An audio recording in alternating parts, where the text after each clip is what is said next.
lakini pia amekwisha kuchukua alama 3. Kwa hiyo Young Africans anatakiwa arejee kileleni, kwa sababu wengi wanasema kwamba ukiona Simba Sport Club yupo kileleni ujue Young Africans hajacheza, na kweli bado hajacheza, na wanalingana pointi. Endapo kama akishinda pia watakuwa wote na pointi 12, lakini kama akishacheza anakwenda kwa kileleni kwa sababu ya mabao, idadi ya mabao. Na Young Africans tangia mwanzo wa msimamo wa ligi tumekuwa tukizungumza, Yanga ni moja kati ya timu ambazo zinawekeza sana katika mabao. Young Africans ni moja kati ya timu ambazo zinawekeza sana katika mabao, kwa sababu anajua kabisa mbeleni kule tukienda na mfumo kwamba kila mmoja ashinde mechi zake, tutapokuja kukutana kule mbeleni katika kuja kuwania ubingwa, inawezekana mimi nikashinda na wewe ukashinda, kila mmoja akawa na pointi sawa, lakini baadaye nini ambacho kitakuja kututofautisha? Basi ni idadi ya mabao. Ndio maana Young Africans mechi 3 mabao 11, bado anazidi kuwasha moto kweli kweli. Lakini Simba yeye amecheza mechi 4 akiwa na mabao 7, mechi 4 na mabao 7, kwa maana mechi ya kwanza alifunga mabao 2, mechi ya pili mabao 2, mechi ya tatu mabao 2, mechi ya 4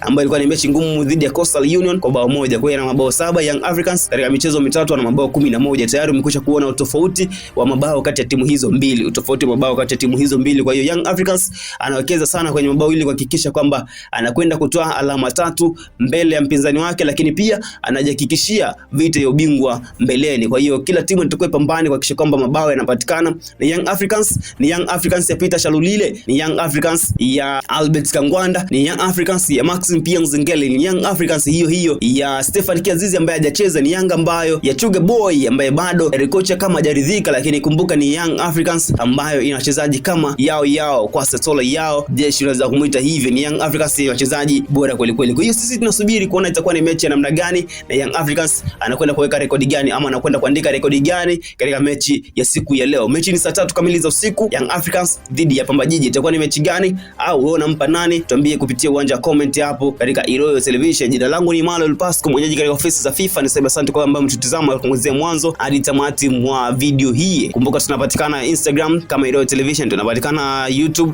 kama Iroyo Television, lakini pia tunapatikana Facebook pamoja na TikTok kwa jina hilo moja, Iroyo Television. Hadi wakati mwingine, bye bye.